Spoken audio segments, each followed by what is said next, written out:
Hello दोस्तों, नमस्कार। आपके अपने YouTube channel Bihari ji coaching classes में आप सभी का बहुत बहुत स्वागत है। आज की वीडियो में हम पढ़ने वाले हैं एसएससी जीडी के लिए जीएस का प्रैक्टिस सेट नंबर 1। इसमें हम इसके 20 महत्वपूर्ण प्रश्नों को पढ़ेंगे और आपको भी इन क्वेश्चनों को पढ़ना है और लास्ट में आपको बताना है कि इन 20 क्वेश्चनों में से आपने कितने क्वेश्चन के सही सही जवाब दिए। तो करते हैं स्टार्ट। पहले क्वेश्चन को देखिए।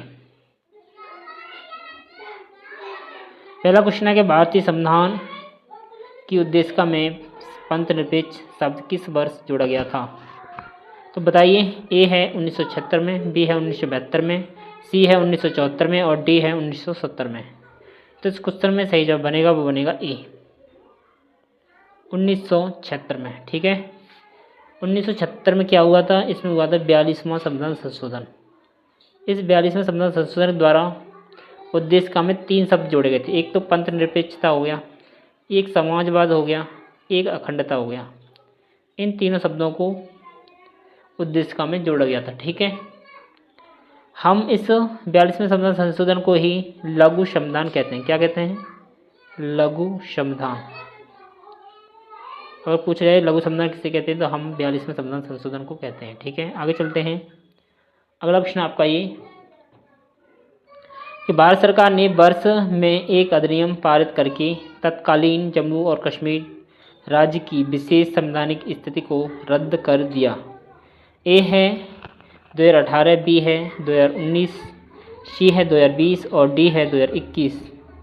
तो इस क्वेश्चन में सही जवाब बनेगा वो बनेगा बी, 2019 में।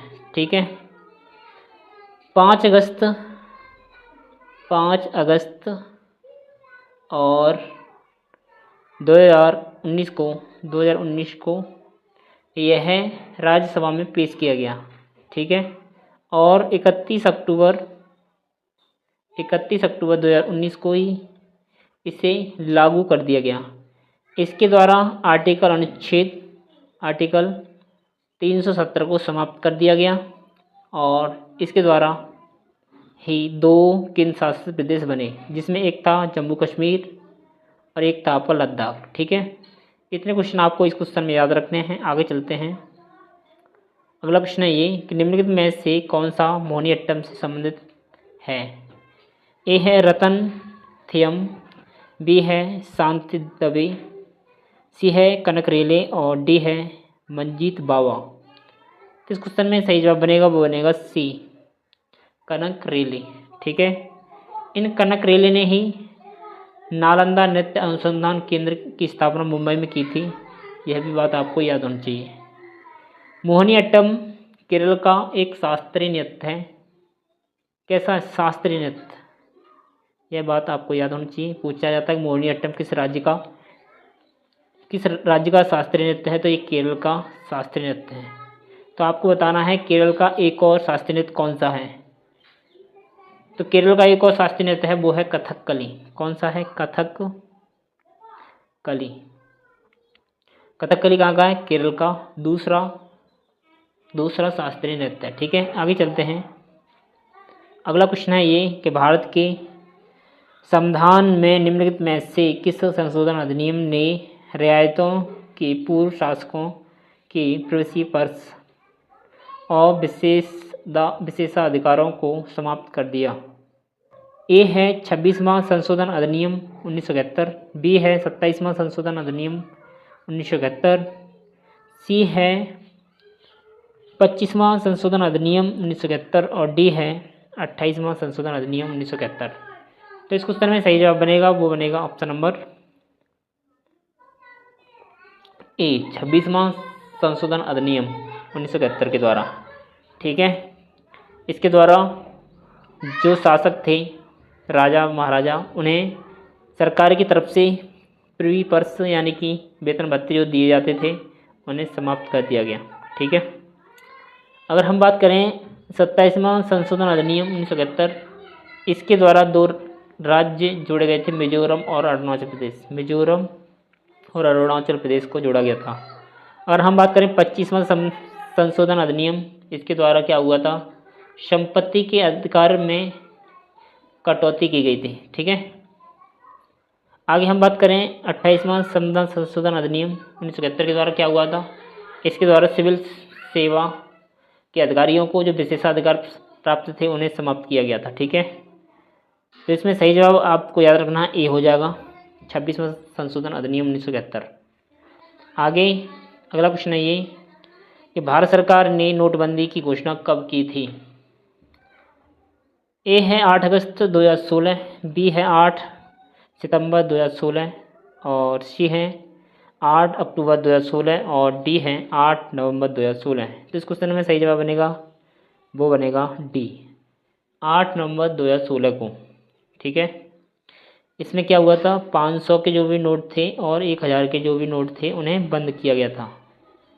ठीक है, अगर आपसे पूछा जाए कि भारत में कब कब नोटबंदी हुई है, तो पहला आपको याद रखना 1946 में। कब हुआ, 1946 में, जिसमें आपके 500 के नोट, 1000 के नोट और 10,000 के नोट बंद किए गए थे। ठीक है, दूसरा आपको याद रखना 1978 में भी नोट बंद किए थे। इसमें करे गए थे 1000 का नोट और 5000 का नोट और 10,000 का नोट बंद किया गया था। ठीक है, और फिर आपको पता होना चाहिए 2023 में बंद हुआ था, वो हुआ था 2000 का नोट। ठीक है, आगे चलते हैं। अगला जो क्वेश्चन ये है, जनगणना के अनुसार भारत का तीसरा सबसे अधिक जनसंख्या वाला राज्य कौन सा है। ए है उत्तर प्रदेश, बी है बिहार, सी है महाराष्ट्र और डी है आंध्र प्रदेश। तो इस क्वेश्चन का सही जवाब बनेगा वो बनेगा बी, बिहार। जो बिहार है जनसंख्या की दृष्टि से तीसरा सबसे बड़ा राज्य है। अगर हम बात करें पहला कौन सा है तो वो होगा उत्तर प्रदेश, दूसरे की बात करें तो वो हो जाएगा महाराष्ट्र, तीसरे की बात करें तो वो हो जाएगा आपका बिहार। ठीक है, अगर चौथा पूछ लिया जाए तो चौथा बताएंगे पश्चिम बंगाल। ठीक है, अगर हम बात करें जनसंख्या की दृष्टि से सबसे छोटा राज्य कौन सा है तो उसे बताएंगे सिक्किम को। सिक्किम सबसे छोटा राज्य है जनसंख्या की दृष्टि से। सही है, अगर पूछा जाए सबसे अधिक साक्षरता दर वाला राज्य कौन सा है तो बताएंगे केरल। कौन सा है, केरल सबसे साक्षरता वाला राज्य है, इसमें 94% साक्षर लोग हैं। अगर पूछा जाए सबसे न्यूनतम साक्षरता वाला राज्य कौन सा है तो वो बताएंगे बिहार। कौन सा है, बिहार। ठीक है भाई, अगर पूछ लिया है सर्वाधिक लिंगानुपात वाला राज्य कौन सा है तो वो है केरल। कौन सा है, केरल। इसमें लिंगानुपात है वो है 1084, 1000 पुरुषों पर 1084 महिलाएं। ठीक है, सबसे न्यूनतम पूछा जाए तो आपको बताना है हरियाणा। कौन सा बताना है, हरियाणा। इसकी जो लिंगानुपात है वो है 879। ठीक है भाई, इतने क्वेश्चन आपको याद होने चाहिए। अगर एक क्वेश्चन और पूछ लिया जाए कि जनसंख्या घनत्व किस राज्य का सबसे अधिक है तो बताएंगे बिहार का। बिहार का जो जनसंख्या घनत्व है वो सबसे अधिक है। ठीक है, और एक क्वेश्चन याद रखना है न्यूनतम जनसंख्या घनत्व वाला राज्य कौन सा है तो अब वो है अरुणाचल प्रदेश। तो ये क्वेश्चन आपको जनसंख्या में आपको याद रखने हैं। आगे चलते हैं और अगला क्वेश्चन ये है कि अप्रत्यक्ष कर से संबंधित समिति है, तो इसमें अप्रत्यक्ष कर से संबंधित समिति कौन सी है तो बताइए। ए है वांछित समिति, बी है चलैया समिति और सी है रेखीय समिति और डी है सरकारीय समिति। तो इस क्वेश्चन में सही जवाब बनेगा वो बनेगा सी, रेखीय समिति। ठीक है, और यह कब की है तो 1992 की है समिति है, 1992 की है समिति है। अगर हम बात करें वांछित समिति है प्रत्यक्ष कर के लिए, यह है प्रत्यक्ष कर के लिए। ठीक है, प्रत्यक्ष कर के लिए बात करें तो वो समिति है आपकी वांछित समिति। चलैया समिति यह कर सुधारों का जनक माना जाता है चलैया समिति को। इसमें प्रत्यक्ष कर और अप्रत्यक्ष कर दोनों में सुधार किए गए थे, किसके द्वारा, चलैया समिति के द्वारा। अगर हम बात करें सरकारीय समिति तो इसमें केंद्र और राज्य संबंधों की समीक्षा की जाती है सरकारीय समिति के द्वारा। आगे चलते हैं अगले क्वेश्चन पर। अगला क्वेश्चन है ये कि स्थिरता के साथ विकास और आत्मनिर्भरता की प्रगतिशील उपलब्धि पंचवर्षीय योजना का उद्देश्य था। तो बताइए आत्मनिर्भरता और प्रगतिशील उपलब्धि किस पंचवर्षीय योजना का उद्देश्य था। तो इसमें ए है 5वीं, बी है चौथी, सी है तीसरी और डी है दूसरी। तो इस क्वेश्चन में सही जवाब बनेगा वो बनेगा बी, चौथी। ठीक है, अगर पूछा जाए इसका टाइम पीरियड कितना था तो 1969 से लेकर 74 तक इसका टाइम पीरियड था और यह अशोक रुद्र मेनन मॉडल पर आधारित थी। ठीक है, इसी में क्या हुआ था, 14 राष्ट्रीय बैंकों का राष्ट्रीयकरण किया गया था। 14 राष्ट्रीय बैंकों का राष्ट्रीयकरण किसमें किया गया था?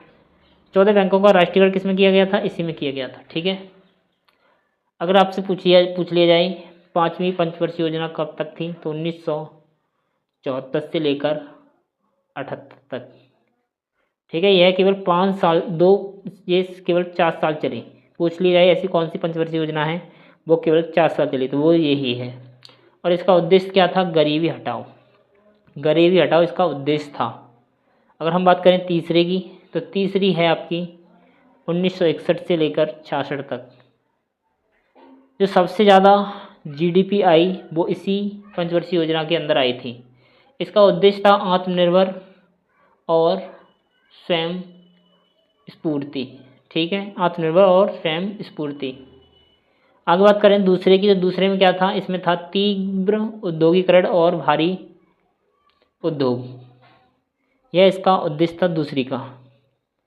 आगे चलते हैं, अगले क्वेश्चन करेंगे और अगला क्वेश्चन ये है कि 9 अगस्त 1907 में मैडम बीका जी कामा विदेशी धरती पर भारतीय ध्वज फहराने वाली पहली व्यक्ति बनी। उन्होंने में भारतीय ध्वज फहराया था। कौन से देश में राष्ट्रीय ध्वज फहराया था तो बताएंगे। ए है स्वीडन, बी है बेल्जियम, सी है पोलैंड और डी है जर्मनी। तो इस क्वेश्चन में सही जवाब बनेगा वो बनेगा जर्मनी। जर्मनी में फहराया था।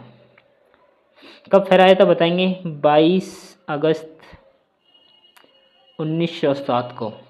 ठीक है, यह फहराया था। इसमें ये अभी जो तिरंगा है अपना वो तिरंगा नहीं था, उसमें 3 रंग थे। एक तो हरा था ग्रीन, एक पीला था येलो और एक रेड था लाल। ये 3 रंग थे उसमें। और जो बीच में लिखा हुआ था वंदे मातरम। क्या लिखा था? वंदे मातरम। ठीक है, उसमें बीच में लिखा हुआ था वंदे मातरम। ठीक है भाई, अगर हम मैडम बीका जी कामा की बात करें तो इन्हें भारतीय क्रांति की जननी कहा जाता। क्या कहा जाता? भारतीय क्रांति की जननी पूछा जाए किसे कहते तो मैडम बीका जी कामा को कहते हैं। ओके, आगे चलते हैं, अगले क्वेश्चन को करेंगे। तिरुवारिते। अगला क्वेश्चन है तिरुवातिरी निम्नलिखित में से किस भारतीय राज्य का सांस्कृतिक उत्सव है?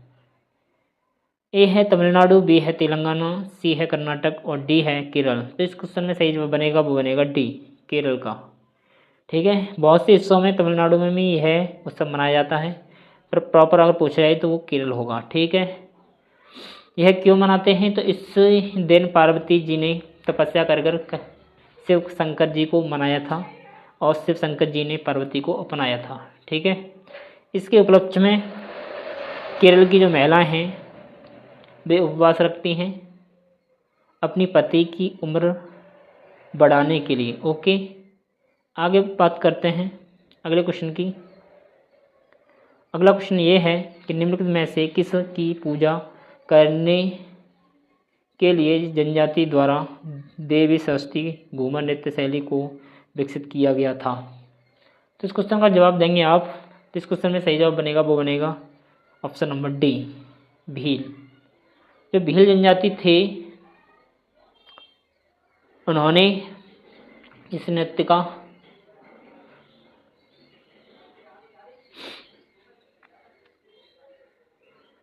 अब देखिए अगला क्वेश्चन है निम्नलिखित में से कौन सी पुस्तक रस्किन बॉन्ड द्वारा नहीं लिखी गई है? ए है रॉडम टू मसूरी, बी है मिडनाइट टू चिल्ड्रन, सी है the room on the roof और डी है द ब्लू अम्ब्रेला। तो इस क्वेश्चन में सही जवाब बनेगा वो बनेगा बी, मिडनाइट टू चिल्ड्रन। ठीक है, मिडनाइट टू चिल्ड्रन।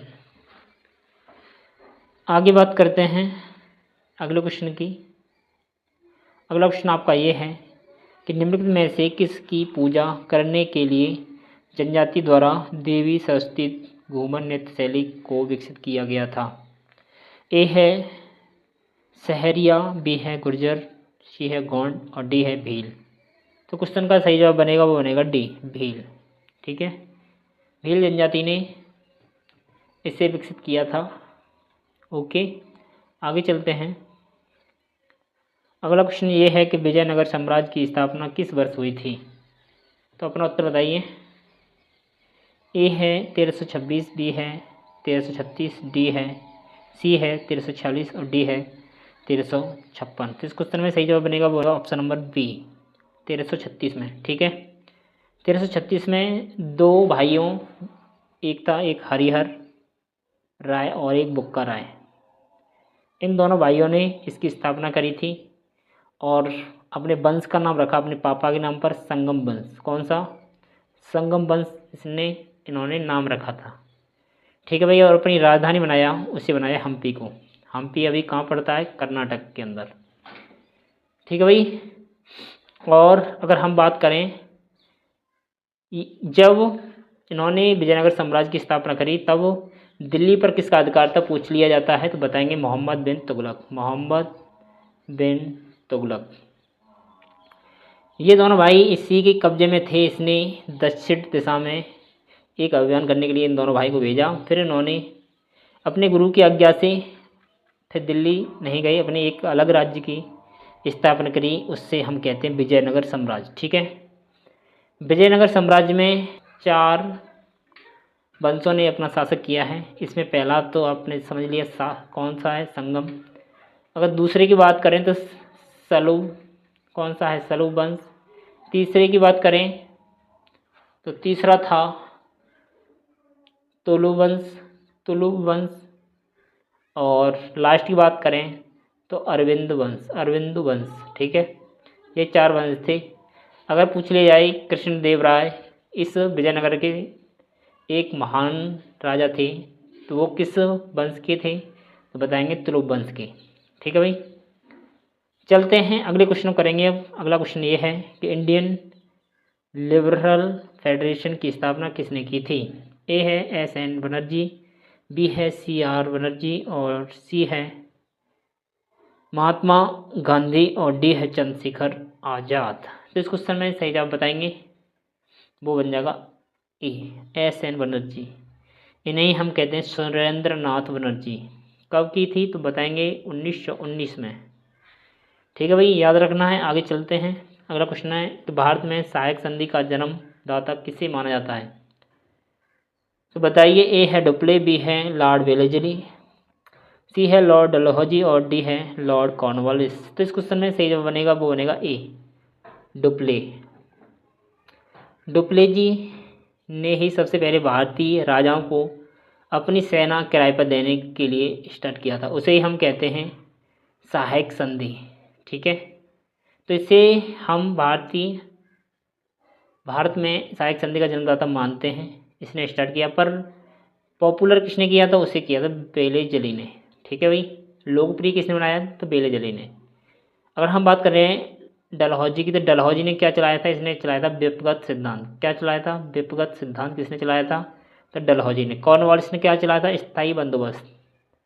इसने क्या चलाया था? स्थायी बंदोबस्त, याद रखेंगे। ठीक, आगे चलते हैं, अगले क्वेश्चन करेंगे। अगला क्वेश्चन है ये, कौशल्य मातृत्व योजना किस राज्य सरकार की योजना है? तो बताइए इसमें सही जवाब बनेगा। ए है मध्य प्रदेश, बी है उड़ीसा, सी है कर्नाटक और डी है छत्तीसगढ़। तो इस क्वेश्चन में सही जवाब बनेगा वो बनेगा छत्तीसगढ़। छत्तीसगढ़ की यह योजना है, कब की है? तो मार्च 2022 की यह योजना है। आगे चलते हैं, अगले क्वेश्चन को करेंगे। कार्य का मात्रक क्या है? बताएंगे। छोटा सा क्वेश्चन है आपके लिए। ए है जूल, बी है न्यूटन, सी है वाट और डी है डाइन। तो इस क्वेश्चन में सही जवाब बनेगा वो बन जाएगा ए, जूल। कार्य का मात्रक है जूल। ठीक है भाई, न्यूटन की बात करें तो यह बल का मात्रक है। वाट की बात करें तो ये शक्ति का मात्रक है। अगर हम डाइन की बात करें तो ये भी बल का मात्रक है। ओके, आगे चलते हैं। अगला क्वेश्चन है ये कि सिंगापुर ग्रैंड प्रिक्स 2025 किसने जीता है? ए है लेडो नॉरिस, बी है जॉर्ज रसेल, सी है मैक्स वर्स्टप्पन, डी है वाल्टेरी बोटास। तो इस क्वेश्चन में सही जब बनेगा वो बन जाएगा बी, जॉर्ज रसेल। ओके भाई, आगे चलते हैं। अगला क्वेश्चन है कि रक्त में एंटीबॉडी और एंटीजन के अध्ययन को क्या कहते हैं। ए है हिस्टोलॉजी, बी है गायनेकोलॉजी, सी है सीरोलॉजी और डी है बायोलॉजी। तो आगे इस क्वेश्चन में सही जवाब बताएंगे वो बनेगा सी, सीरोलॉजी। ठीक है भाई। अगर हम बात करें हिस्टोलॉजी की तो इसमें शरीर के ऊतकों की सूक्ष्म संरचना का अध्ययन करते हैं हिस्टोलॉजी में। अब हम बात करें गायनेकोलॉजी, इसमें महिलाओं के प्रजनन तंत्र का अध्ययन करते हैं गायनेकोलॉजी में।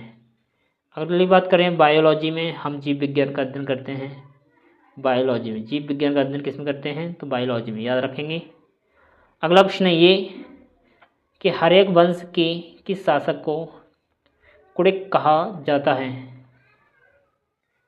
तो अपना उत्तर बताएंगे। ए है बिम्बिसार, बी है उदयन और सी है अजातशत्रु और डी है इनमें से कोई नहीं। तो इस क्वेश्चन में सही जवाब बनेगा वो बन जाएगा सी, अजातशत्रु को कहते हैं। ठीक है। अगर हम पूछें अजातशत्रु किसका पुत्र था तो वो था बिंदुसार का, बिंदुसार का। ठीक है। जो बिंदुसार है वो हर्यक वंश का क्या है, संस्थापक। संस्थापक पूछा जाए तो वो कौन था, बिंदुसार। ठीक है। इससे बिंदुसार को हम क्या कहते हैं तो इसे हम कहते हैं श्रेडिक। क्या कहते हैं भाई, शेडिक। शेडिक पूछा जाए तो हम बिंदुसार को कहते हैं। अगर हम पूछें उदयन कौन था तो उदयन था अजातशत्रु का पुत्र और इसने पाटलिपुत्र की स्थापना करी। किसकी, पाटलिपुत्र। पाटलिपुत्र यानी पटना की स्थापना किसने की, पूछा जाए तो बताना है उदयन। यही थे हमारे आज के 20 क्वेश्चन। अगर आपको अच्छे लगे हों तो वीडियो को लाइक करें, शेयर करें और चैनल पर अगर नए हो तो चैनल को सब्सक्राइब अवश्य कर लें। वीडियो देखने के लिए आपका धन्यवाद। Thank you, thank you, thank you.